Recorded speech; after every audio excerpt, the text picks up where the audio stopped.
Okay, so in my career now as an author and as a speaker, I'm constantly faced with dentists coming up to me, and one of the things is, I want to get these principles injected into a dental education. And people say to me, well, you should know that stuff. I mean, your parents or your religious leaders should be teaching you these values, and that's what's important. And I'm saying, but they don't. It's not what happens. And but when I think back in my own life, I think there are certain principles that my father did teach me. Okay, and one of the things he taught me that has always stuck with me, and has become like a credo of mine, is that people are people are people. He always said that. And, it's really helped me in a social and a political way to realize that, through everything, we're all the same. And it's been years later that I realized, no matter who I listened to, that principle always came up. And Aldous Huxley wrote a book many years ago called The Perennial Philosophy.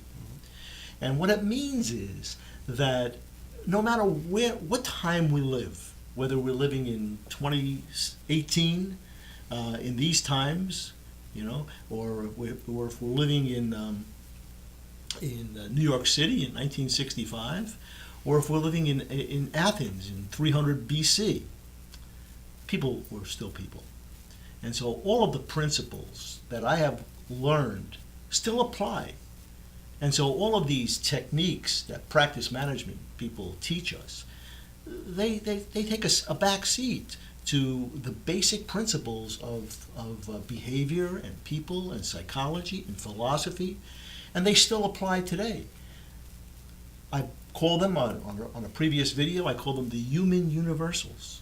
Storytelling has been working since the Greeks, or even before. Around the fire. Exactly, the storytellers. Exactly. Leadership is a human universal. Empathy is a human universal. These things don't go away. If my father had the education, he would have told me that, but he didn't. So instead, he just gave me a phrase. People are people are people. These are unchanging things. And to me, the dentistry that we learned in dental school or at the institute, all the technical dentistry that we think is what's going to bring us to success, it's really the softer stuff that really never changed. This is stuff that LD was talking about 50 years ago. That never changed. That can still be taught today. But nobody's teaching it. The young dentists are in a world it's different than we were. It's so fast. I used to speak about nanoseconds to people. What is a nano? It's 1/1000th of a second, and a lot of our technology now is nanosecond technology. Nanosecond, I mean, light travels about that far in 1 nanosecond. It's not a very long time, and so they come from this immediate gratification. They expect it of other people.